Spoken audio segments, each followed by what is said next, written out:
ನಮಸ್ಕಾರ ಸ್ನೇಹಿತರೆ, travel map ಕನ್ನಡಿಗ ಪೇಜ್ಗೆ ತಮಗೆಲ್ಲರಿಗೂ ಆತ್ಮೀಯವಾದಂಥ ಸ್ವಾಗತ. ಇವತ್ತು ನಾವು ರಾಜಸ್ಥಾನದ ಭಕ್ತಿಭಾವದಿಂದ ತುಂಬಿರುವಂತಹ ಎರಡು ಪ್ರಸಿದ್ಧ ಕ್ಷೇತ್ರಗಳಿಗೆ ಭೇಟಿ ಕೊಟ್ಟಿವಿ. ಅವು ಯಾವಪ್ಪ ಅಂತಂದ್ರೆ ಸಾಲಸರ್ ಬಾಲಾಜಿ ದೇವಸ್ಥಾನ ಮತ್ತು ಖಾಟು ಶ್ಯಾಮ್ ದೇವಸ್ಥಾನ.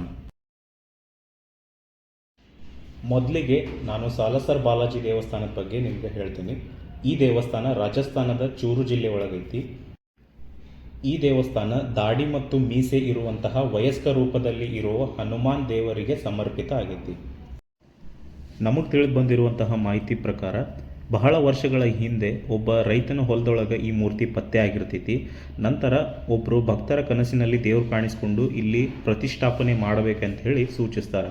ಅದಾದಮೇಲೆ ಈ ದೇವಸ್ಥಾನ ನಿರ್ಮಾಣ ಆಗಿದ್ದು ಇವತ್ತಿಗೆ ಉತ್ತರ ಭಾರತದ ಪ್ರಮುಖ ಹನುಮಾನ್ ಕ್ಷೇತ್ರಗಳಲ್ಲಿ ಈ ದೇವಸ್ಥಾನ ಕೂಡ ಒಂದಾಗಿದೆ. ಎರಡನೇದಾಗಿ ನಾವು ಹೋಗಿರೋದು ಖಾಟು ಶ್ಯಾಮ್ ದೇವಸ್ಥಾನ. ಈ ದೇವಸ್ಥಾನ ರಾಜಸ್ಥಾನದ ಸೀಕರ್ ಜಿಲ್ಲೆಯಲ್ಲಿರುವಂತಹ ಖಾಟು ಅನ್ನುವಂಥ ಒಂದು ಗ್ರಾಮದೊಳಗೆ ಐತಿ. ಈ ದೇವಸ್ಥಾನದೊಳಗೆ ಪೂಜಿಸಲ್ಪಡುವಂತಹ ದೇವರು ಶ್ಯಾಮ್ ಬಾಬಾ ಅಂತ ಹೇಳಿ ಪ್ರಸಿದ್ಧರ. ಪುರಾಣಗಳ ಪ್ರಕಾರ ಶ್ಯಾಮ್ ಬಾಬಾ ಅಂದರೆ ಯಾರು ಅಂತಂದ್ರೆ ಮಹಾಭಾರತದ ಭೀಮನ ಮಗನಾದಂತಹ ಘಟೋತ್ಕಚನ ಪುತ್ರ ಬರ್ಬರಿಕ್ ಅವರು ಅತ್ಯಂತ ಶೂರ ಯೋಧ ಆಗಿರ್ತಾರೆ. ಅವರಿಗೆ 3 ಅಸ್ತ್ರಗಳ ವರ ಇರ್ತೈತಿ. ಒಂದರಿಂದ ಶತ್ರುಗಳನ್ನು ಗುರುತಿಸೋದು, ಮತ್ತೊಂದು ನಾಶ ಮಾಡುವುದು, ಮೂರನೇದಾಗಿ ಹಿಂತಿರುಗಿ ಬರುವುದು. ಬರ್ಬರಿಕ್ ಅವರು ಯಾವಾಗಲೂ ಸೋಲುವವರ ಪರವಾಗಿ ನಿಲ್ಲೋದಾಗಿ ಪ್ರತಿಜ್ಞೆಯನ್ನು ಮಾಡಿರ್ತಾರೆ. ಮಹಾಭಾರತದ ಯುದ್ಧಕ್ಕೂ ಮುನ್ನ ಶ್ರೀಕೃಷ್ಣ ಪರಮಾತ್ಮರು ಬರ್ಬರಿಕ್ ಅವರಿಗಿರುವಂತಹ ಒಂದು ಶಕ್ತಿಯನ್ನು ತಿಳಿದು ಯುದ್ಧದಲ್ಲಿ ಸಮತೋಲನ ಕಳೆದು ಹೋಗ್ಬೋದು ಅನ್ನುವಂಥ ಒಂದು ವಿಚಾರನ ತಿಳ್ಕೊಂಡು ಬ್ರಾಹ್ಮಣ ರೂಪದಲ್ಲಿ ಬಂದು ಅವರ ತಲೆಯನ್ನು ದಾನವಾಗಿ ಕೇಳಿರ್ತಾರೆ. ಬರ್ಬರಿಕ್ ಅವರು ಅಷ್ಟೇ ಭಕ್ತಿಯಿಂದ ತಮ್ಮ ತಲೆಯನ್ನು ಶ್ರೀಕೃಷ್ಣ ಪರಮಾತ್ಮರಿಗೆ ದಾನವಾಗಿ ನೀಡ್ತಾರೆ. ಶ್ರೀಕೃಷ್ಣ ಪರಮಾತ್ಮರು ಈ ಭಕ್ತಿಗೆ ಮೆಚ್ಚಿ ಕಲಿಯುಗದಲ್ಲಿ ನೀನು ನನ್ನ ಹೆಸರಿಂದಲೇ ಪೂಜಿಸಲ್ಪಡ್ತೀಯ ಅಂಥೇಳಿ ಅವರಿಗೆ ವರದಾನವನ್ನು ನೀಡ್ತಾರೆ. ನಂತರ ಆ ತಲೆ ಖಾಟು ಅನ್ನುವಂಥ ಒಂದು ಗ್ರಾಮದೊಳಗೆ ಪತ್ತೆಯಾಗಿ ಅಲ್ಲಿ ದೇವಸ್ಥಾನನ ನಿರ್ಮಿಸಲಾಗ್ತೈತಿ.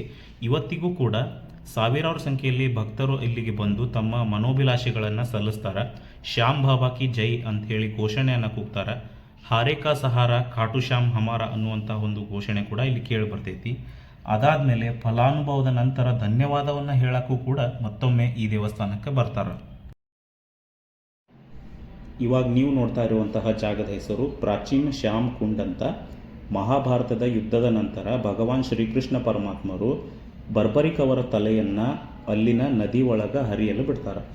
ಶತಮಾನಗಳ ನಂತರ ಈ ಪವಿತ್ರ ಸ್ಥಳದೊಳಗೆ ಒಂದು ಹಸು ತನ್ನಷ್ಟಕ್ಕೆ ತಾನೇ ಹಾಲನ್ನು ಸುರಿಸ್ತಾ ಇರ್ತೈತಿ. ಆಗ ಭೂಮಿಯನ್ನು ಅಗದು ನೋಡಿದಾಗ ಬರ್ಬರಿಕ್ ಅವರ ತಲೆ ಇಲ್ಲಿ ಪತ್ತೆಯಾಗಿರ್ತೈತಿ. ಖಾಟು ಶ್ಯಾಮ್ ಜಿ ದೇವಸ್ಥಾನಕ್ಕೆ ಬರುವಂತಹ ಪ್ರತಿಯೊಬ್ಬರು ಈ ಕುಂಡದ ದರ್ಶನವನ್ನು ಪಡಿಲೇಬೇಕು.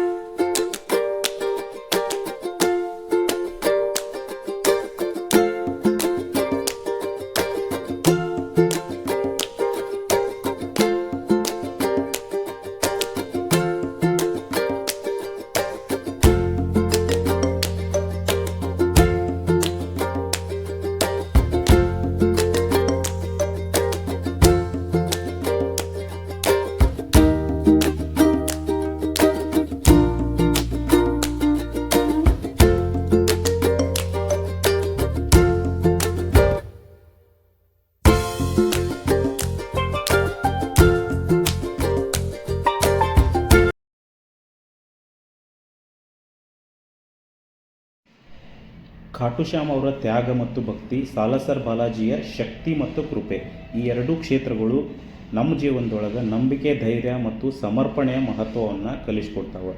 ನೀವು ರಾಜಸ್ಥಾನಕ್ಕೆ ಭೇಟಿ ನೀಡಿದ್ರೆ ಈ ಎರಡೂ ಪವಿತ್ರ ಸ್ಥಳಗಳಿಗೆ ತಪ್ಪದೇ ಭೇಟಿ ಮಾಡಿರಿ.